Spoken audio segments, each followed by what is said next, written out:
욥기 1장 보겠습니다.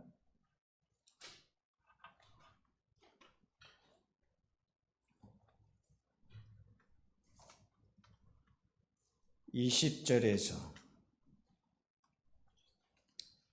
22절 말씀까지 함께 봉독하겠습니다.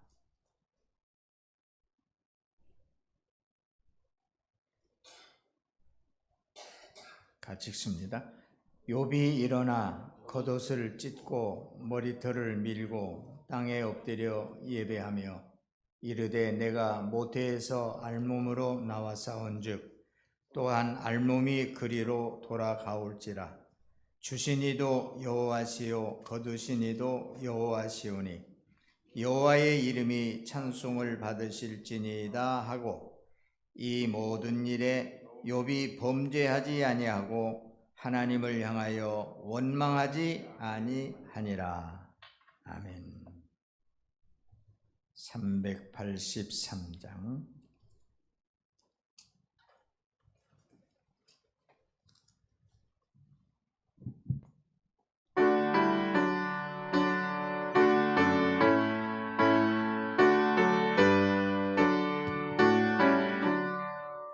눈을 들어 산을 보니 더욱 어디서 오나 천지 지은 주 하나님 나를 도와주시네. 나의 발이 실족지 않게 주가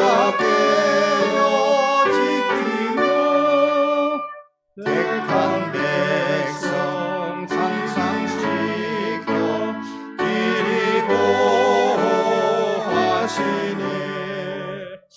도우시는 하나님이 내게 그늘 되시니 낮의 해와 밤의 달이 너를 삼키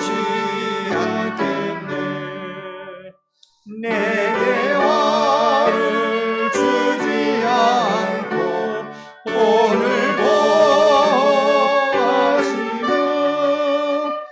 너의 주를 지금부터 영영 인도하시네.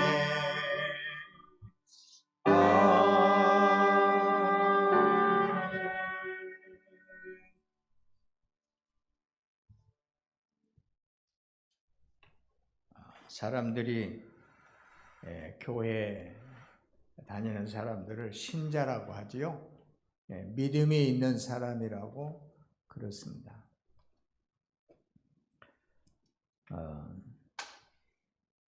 사실 교회는 다니지만 또 믿음이 없는 사람도 있습니다.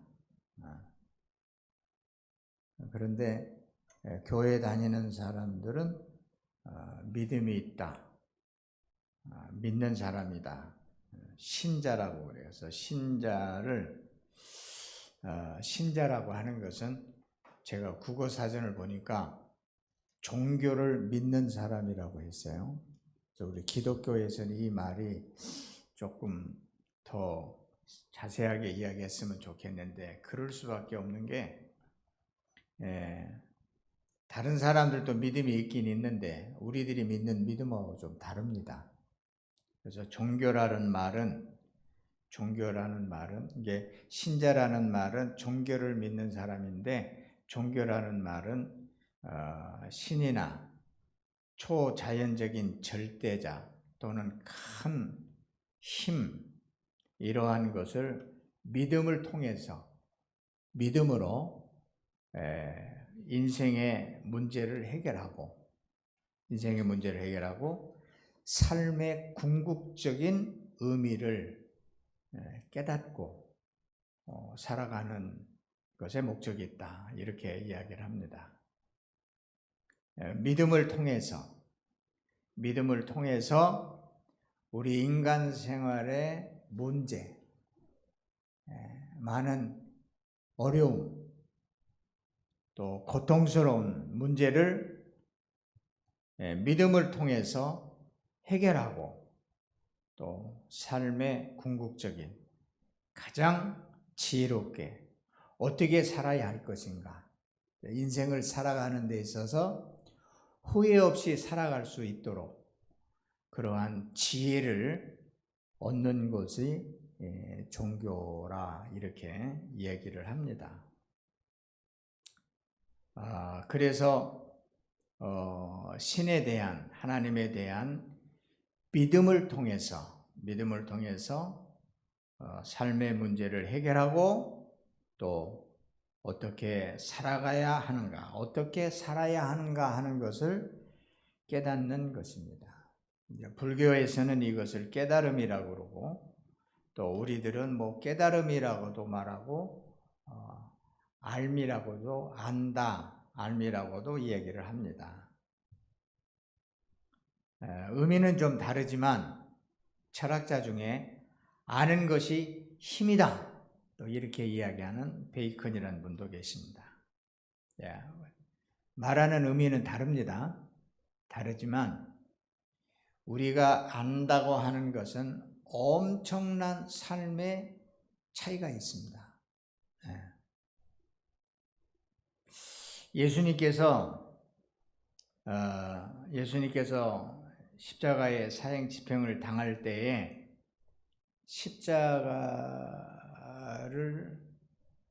십자가형을 받도록 동조하고 집행하고 그것을 그 일을 조롱하고 기뻐하고 이렇게 악한 일을 행하는 자들을 위해서 예수님은 용서하시잖아요. 용서해요.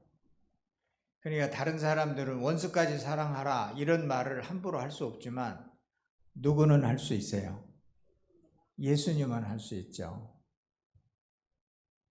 그래서 예수님께서 이렇게 그들을 향하여 용서할 수 있었던 것이 뭐냐면 아버지, 저들의 잘못을 용서하여 주십시오.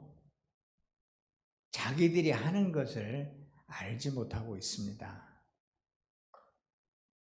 지금 그들이 자기가 하는 일이 알지 못해서 예수님은 아는 사람이고 아는 분이고 또 그들은 몰라서 하는 거고 근데 우리 삶 가운데서도 나는 알겠는데 저 사람이 잘 모르는 거예요.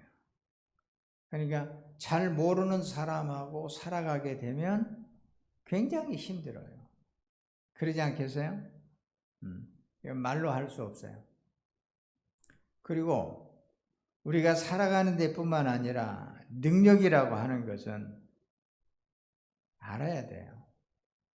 내가 왜 이렇게 힘들고 어렵게 살아가야 되느냐.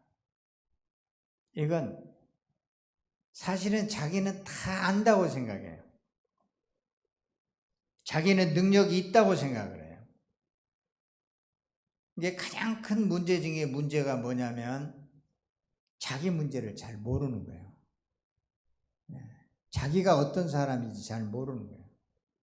얼마나 문제가 있는지를 모르니까 옆에서는 속이 다 타들어가도 그냥 사는 거예요. 그냥. 사도 바울은 우리의 겉사람은 낡아지나 우리의 속사람은 날로 새롭도다 그랬어요. 우리 사람이 겉사람은 자꾸 늙어가지요. 달라지죠. 힘도 없어지죠. 그러나 속사람은 날로 새롭도다. 저는 이 말씀을 살아가면서 비록 세월이 가면서 깨달아지는 것이 많아지는 거예요. 이것도 깨달아지고 저것도 깨달아지고 다시 말하면 전에는 몰랐던 것을 아는 거예요. 제가 목회를 하면서 달마다 이 강단에서 생각하는 게 있어요. 항상 부족한 거예요. 항상 부족하고 좀 잘 알아가지고 성도들에게 시원하게 이 얘기를 하고 싶은데 지나고 보면 부족하고 지났던 설교를 이렇게 뒤져보면은 나도 모르는 소리를 많이 하고 이 설교를 들을 때 성도들이 얼마나 답답했을까. 그런 생각을 저는 많이 했어요. 지금도 마찬가지고. 그런데 고맙게 저는 잘 모르고 설교를 해도 듣는 사람이 지혜가 있으면은 많이 깨달아요. 많이 깨달아. 이게 선생님이라고 하는 것은, 우리를 깨닫게 하는 것은 꼭 잘 아는 사람만 깨달아지는 게 아니라 하여튼 멍청하게 사는 사람 보면 아, 나는 저렇게 안 살아야 되겠구나 그러면서 깨달아지는 거죠. 그렇죠? 그래서 우리가 날로 새로진다라고 하는 것은 전에 몰랐던 것을 많이 알게 되고, 알게 되면 참 죄송하기도 하고 부끄럽기도 하고 그렇습니다. 고린도전서 13장에 사도 바울은 뭐라고 하냐면, 내가 어렸을 때에는 말하는 것이 어린아이와 같고 깨닫는 것이 어린아이와 같고 생각하는 것이 어린아이와 같다가 장성한 사람이 되어서는 어린아이의 일을 버렸노라. 말하는 것, 깨닫는 것, 생각하는 것, 하는 일들이 어린아이와 같다가 장성한 사람이 되었다. 그래서 장성한 사람은 사랑의 사람이를 말합니다. 그렇죠? 지금 고린도전서 13장은 사랑장인데 사랑을 설명하면서 사도 바울이 나는 어린아이의 일을 버렸다. 몸은 큰데 나이는 많은데 계속 말하는 것도 어린아이 같고 생각하는 것도 뭐 애기고 힘이 없지요. 항상 두려워하고 항상 염려하고 모르니까. 고린도 교회는 싸움을 많이 하는 교회예요. 그래서 이 사도 바울은 어린아이의 얘기를 하는 게 뭐냐면 너희들이 알지 못하니까 어린아이니까 싸운다는 거예요. 장성한 사람들은 싸우지 않습니다. 둘 다 어리니까 만나면 복잡한 거예요. 만나면 서로 자기의 문제보다는 상대방의 어린아이 탓만 하는 거예요. 서로 잘못된 부분만 생각하는 거예요. 서로.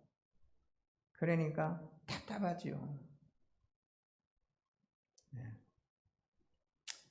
참으로 아슬아슬하게 살아갑니다. 다시 말하면 그 사람의 믿음의 수준을 알 수 있는 거예요. 한 사람이라도 장성한 사람이 되면 아이고 잘 몰라서 저런데 아직 잘 몰라서 아직 깨닫지 못해서 그러는구나 하고 감싸주는데 둘 다 아는 것 같지만은 그게 아니에요. 그게 우리는 믿음을 통해서 문제를 해결하고 어떻게 살아야 하는 것을 깨닫게 되면 알게 되면 그래서 그런 거구나. 그래서 그랬구나. 저 사람이 그래서 그랬구나. 내가 지금까지 잘 몰라서 이렇게 생고생을 하고 살았구나. 뭐 그런 때 있잖아요. 내가 좀 진작에 알았더라면, 내가 목사로서 내가 진작에 잘 알았더라면 내가 일을 잘 할 수 있을 텐데. 제가 어제 아침에 친구로부터 카톡을 받았는데, 제가 지난주에 기독병원 직원 예배를 인도하고 쓴 원고를 보냈어요. 그때 그 원고를 읽고 하는 말이 그래요. 아까운 사람인데, 저한테 아까운 사람인데 아까운 사람이 제대로 되지 못했다라는 얘기예요. 그래서 측은히 여기고 안타깝게 여겨요.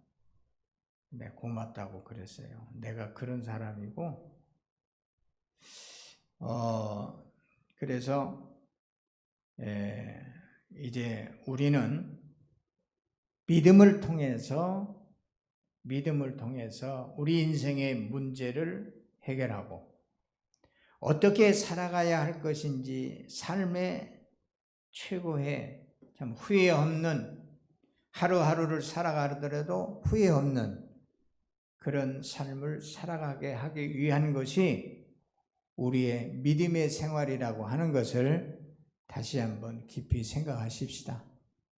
교회에 와서 하나님을 예배하고 은혜에 감사하고 또 우리의 몸과 마음을 들여 헌신의 어떤 표현을 하고 하는 이 예배 모든 과정이 중요하지만 이러한 모든 시간들을 통해서 더욱 많이 깨달아지고 또 내가 어떻게 살아가야 할 것인지, 내가 앞으로 어떻게 살아가는 것이 잘 사는 건지, 정말 내 삶이 끝나도 후회 없이 살 수 있는 그러한 지혜를 얻는 귀한 믿음을 얻는 시간이 되게 하십시다.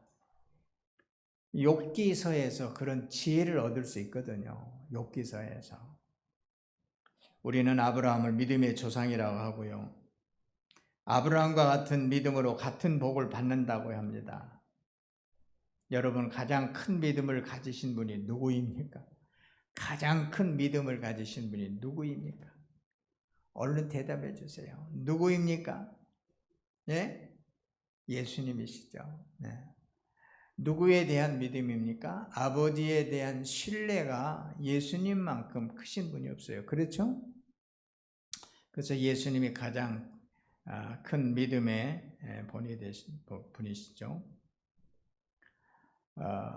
나사렛 예수는 죽기까지 아버지를 신뢰하고 자기의 생명을 다 내어 던지는 그 큰 능력이 아버지에 대한 신뢰, 하나님에 대한 전적인 믿음이 그의 능력 있는 삶을 살게 하셨고 또 그분이 이 땅에 살면서 하나님의 일들을 우리에게 알게 하고 나타내 보이신 분이시기 때문에 우리는 예수님을 우리의 임금과 구주가 되는 거죠.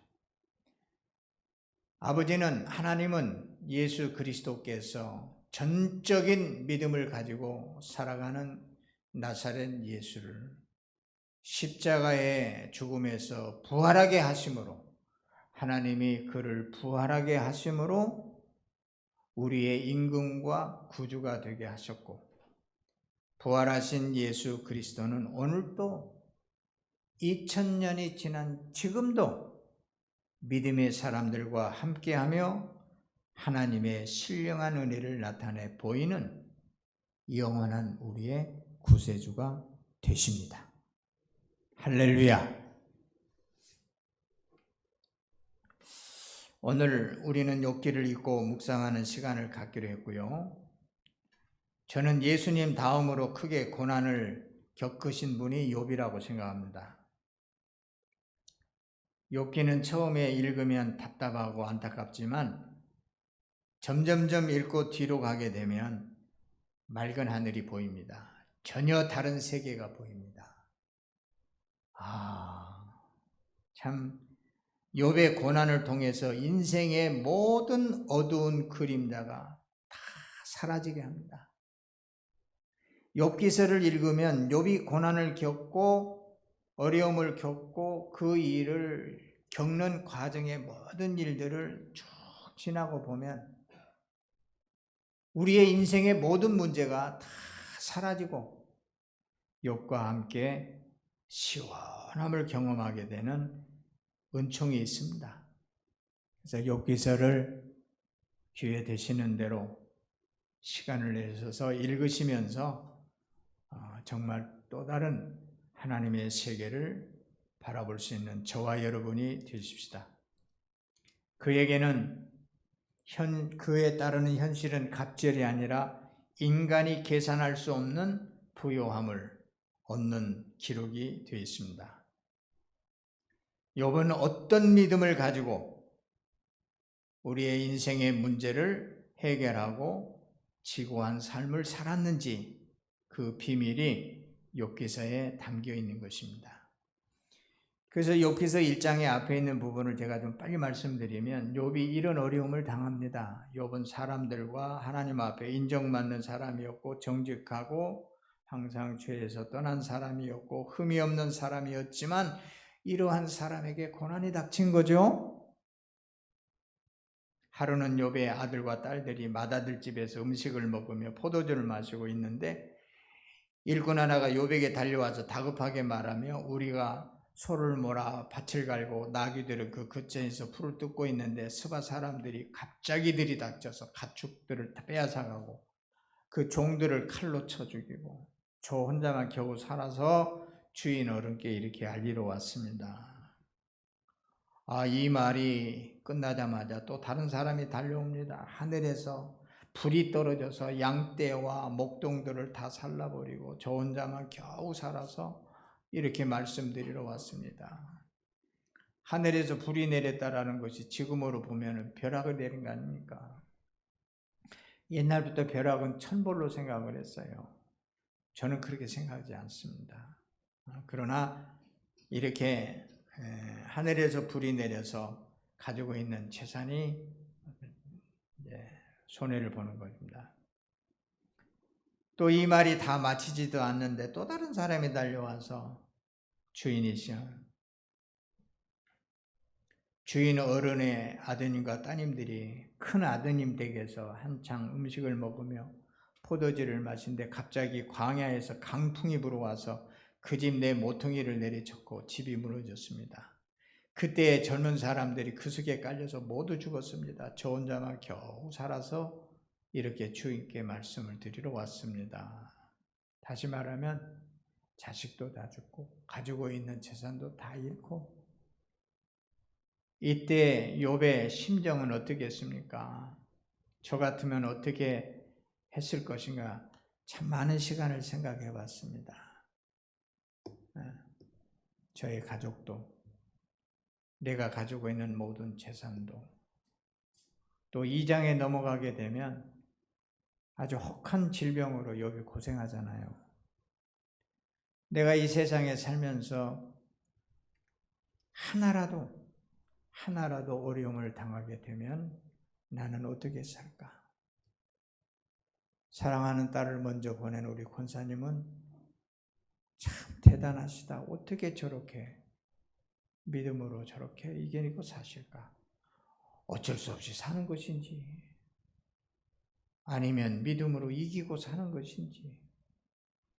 그래서 저는 이 욥기를 읽으면서 만일에 내 사랑하는 사람, 가까운 사람들 중에 하나라도 잃게 되면 나는 어떻게 했을까?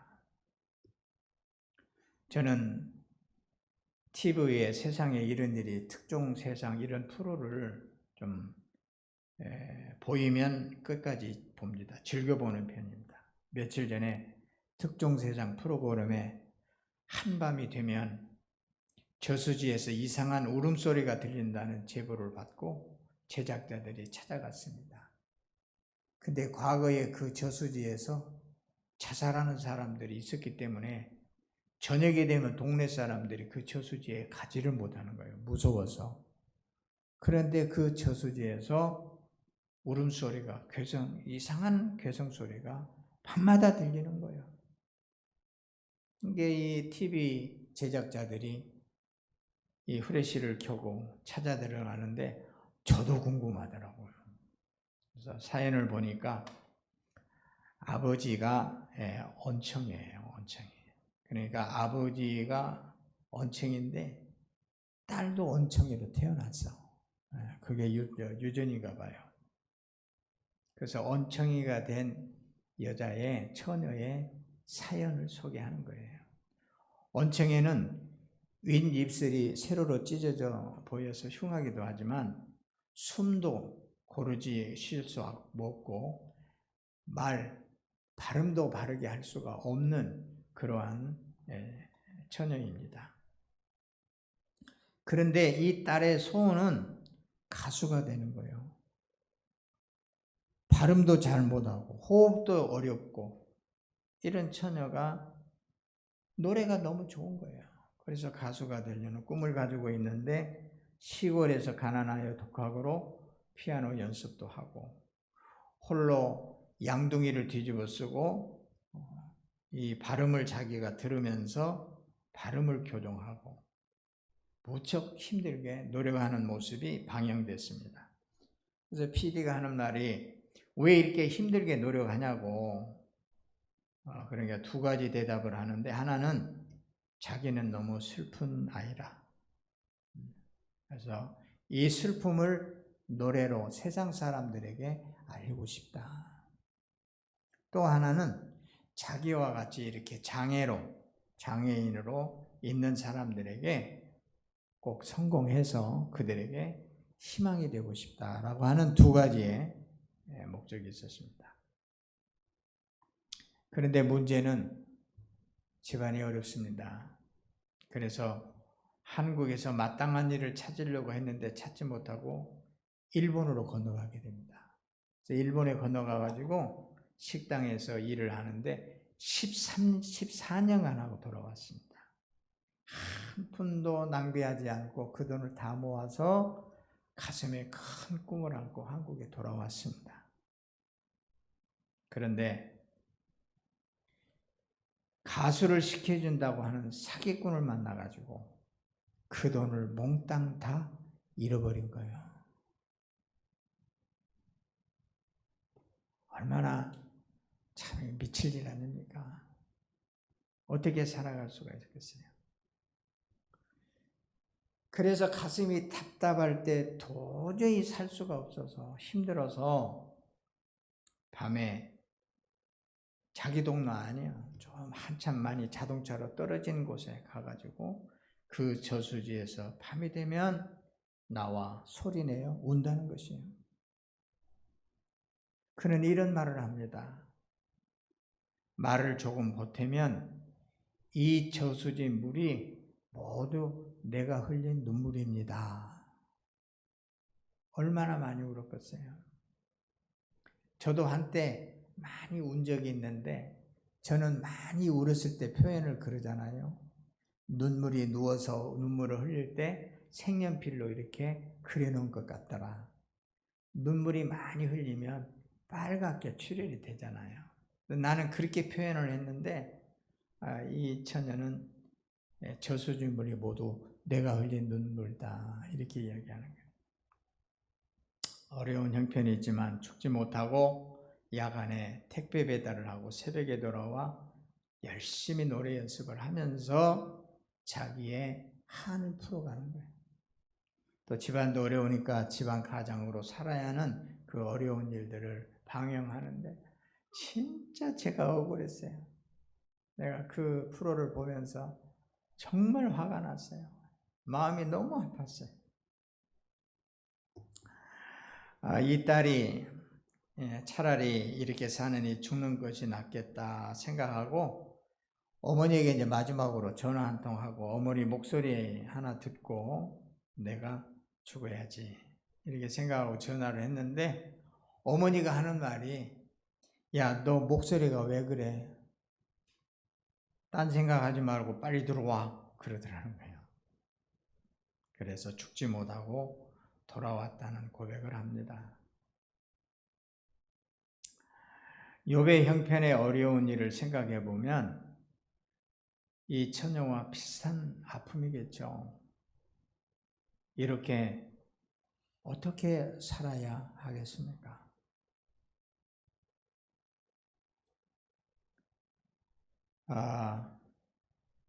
욥은 일어나서 오늘 우리가 읽은 본문은 이런 거예요. 욥은 슬퍼하며 겉옷을 찢고 머리털을 민 다음에 머리에 땅을 대고 엎드려 경배했다. 하나님을 예배했다. 이렇게 말합니다.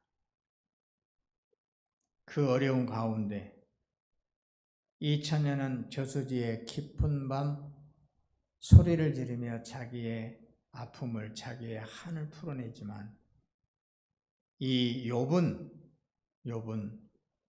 겉옷을 찢고 머리털을 민 다음에 머리를 다 깎고 머리를 땅에 대고 엎드려 하나님께 예배했다, 기도했다. 그러면서 자기의 그 고난을 이겨냅니다. 그러면서 하는 말이 모태에서 빈손으로 태어났으니 죽을 때도 빈손으로 돌아갈 것입니다. 주신 분도 주님이시요 가져가신 분도 주님이시니 주님의 이름을 찬양할 뿐입니다. 믿음이 없는 사람이 들으면 미친 짓 한다고 할 겁니다. 미친 짓. 옆에 2장으로 넘어가게 되면 욥은 발바닥에서 정수리까지 악성 종기가 나서 고생하게 되는데, 그때 욥은 잿더미에 앉아서 옹기 조각을 가지고 자기 몸을 긋고 있습니다. 그러자 아내가 남편에게 말합니다. 여보, 당신 이래도 당신 신실함, 그 믿음을 지킬 겁니까? 차라리 하나님을 저주하고 죽는 것이 낫지 않습니까? 라고 아내가 이야기하는 거예요. 아마 이 말은 욥에게는 몸에 이 질병으로 고통하는 것보다 더 힘든 것은 아내의 이 잔소리였을 것입니다. 가장 가까이 있는 아내, 가장 이해해 줄 수 있는 아내, 어려울 때 따뜻한 말이라도 감싸줄 수 있는 이 아내가 차라리 저주하고 죽어버리라고 하니까 이 얼마나 참 안타까운 일입니까? 그래서 욥은 당신까지도 어리석은 여자들처럼 말하는구려. 우리가 누리는 복도 하나님께로부터 받았는데 어찌 재앙이라고 해서 못 받는다 하겠소. 이렇게 하여 욥은 이 모든 어려움을 당하면서도 말로 죄를 짓지 않았으며 어리석게 하나님을 원망하지 않았다 하는 것이 욥의 기록입니다. 여러분, 욥의 믿음을 어떻게 생각하십니까? 참 귀한 믿음이다, 그렇게 생각하십니까? 어리석게 느껴지십니까? 욥의 신앙은, 욥이 가지고 있는 믿음은 하나님의 절대 주권을 인정하는 겁니다. 절대적인 하나님의 주권. 나의 삶의 모든 주권이 하나님께 있다. 이 믿음을 가지고 있는 거예요. 하나님의 사랑하는 하나님을 끝까지 신뢰하는 것입니다. 나사렛 예수께서 죽기까지 복종하신 것처럼. 그러나 제자들은 예수님에게 하는 말이 그렇습니다. 선생님, 꼭 그렇게 죽어야 될 이유가 있습니까? 꼭 그렇게까지 하셔야 되겠습니까? 이렇게 말할 때 예수님은 제자들에게 사탄아 물러가라, 너는 나를 넘어지게 하는 자로다. 하나님의 일을 생각하지 아니하고 사람의 일을 생각하는도다. 하나님의 절대적인 믿음을 흔들려고 하는 제자에게 사탄아 물러가라. 욥도 아내의 비난을 단숨에 거절합니다. 여러분, 우리 주변에 어려운 일을 당할 때, 가까운 사람이 어려운 형편에 처할 때 나는 어떻게 해야 되겠습니까? 어떤 아내가 되어야 하며, 어떤 남편이 되어야 하며, 어떤 부모와 어떤 자식이 되어야 하겠습니까? 어떤 이웃이 되어야 하겠습니까? 그 모든 어려움과 역경을 절대적인 하나님의 주권을 바라보면서 함께하는 지혜 있는 자가 되어야 되지 않겠습니까? 욥은 모든 것이 하나님께로부터 시작이 되었고 하나님이 주신 것으로 믿었습니다. 남편도 아내도 자식도 재산도 좋은 평판도 내가 오늘 이 자리에 설 수 있는 모든 것을 하나님이 주신 것으로 욥은 믿었습니다. 사도 바울은 우주와 그 가운데 있는 만물을 주신 하나님께서는 천지의 주제시니 손으로 지은 데에 계시지 아니하시고 또 무엇이 부족하는 것처럼 사람의 손으로 섬김을 받으시는 것이 아니라 이는 만민에게 생명과 호흡과 만물을 친히 주시는 이심이라. 우리에게 생명과 호흡과 모든 것을 주시는 분이 바로 우리가 섬기는 하나님이다. 그는 우리 각 사람에게서 멀리 계시지 아니하며 우리가 그를 힘입어 살며 기동하며 존재하느니라. 그런데 이러한 하나님과 내가 하나 되지 못하고 하나님은 보이지 아니하고 어떻게든지 내 지혜로 내 능력으로 내가 생각하는 것으로 살아가려고 하는 이런 어리석음이 우리의 삶입니다. 절대 주권을 인정한다는 말은 하나님과 내가 하나가 되는 것입니다. 나의 모든 것은 하나님의 것이고 또 하나님의 모든 것은 내 것이 됩니다. 그래서 누가복음 15장에 보면 둘째 아들이 자기의 분깃을 달라고 하고 그것을 가지고 아버지의 집을 떠나는 자가 탕자입니다. 하나님과 분리되는 시간부터 삶은 힘이 됩니다. 하나님을 떠나면 금방 뭐가 잘 될 것 같고 뭐가 좀 편안할 것 같고 온전할 것 같은데 시간이 지나면 그렇구나. 내 안에 이 불안함이, 내 안에 이 연약함이, 내 안에 이 우둔함이 내가 아버지를 멀리 떠난 것이었구나. 이러다가는 죽게 생겼구나. 그래서 탕자는 누구한테 돌아가죠? 아버지 집으로 돌아가서 아버지는 그 자식을 품에 안고 그 재산의 모든 소유를 인정하는 반지를 그에게 끼워주고 아버지의 것은 내 것이고 내 것은 아버지가 되는 모든 것을 얻는, 세상 모든 것을 얻는, 세상 모든 능력을 얻는. 그래서 예수님이 하는 말이 그래요. 내게 하늘과 땅의 모든 권세를 내게 주셨다. 내가 하나님께 절대적인 주권 앞에 나의 모든 것을 드렸더니 내 아버지는 나에게 모든 것을 주셨다. 이 욥기서의 욥의 신앙이 그런 겁니다. 주신 분도 하나님이시고 취하신 분도 하나님이시고. 이 앞장을 읽어보면 가슴이 아파요. 아내의 그 잔소리 들을 때 화가 나요. 화가 나. 그러나 그런 친구들의 온갖 여러 가지 얘기들을 다 이겨내고 마지막에 가보면은 역시 아버지와 하나 되는 삶이 이렇게 부유하고 이러한 새로운 하나님의 나라의 아름다운 일들이 있구나 하는 것을 깨닫게 되는 것이옵시다. 말씀을 마치겠습니다. 여러분의 믿음은 어떤 믿음입니까? 우리는 가정에서도 분리되면 그때부터 문제가 되는 거잖아요. 하나가 되면 편합니다. 아버지와 내가 되면 편합니다.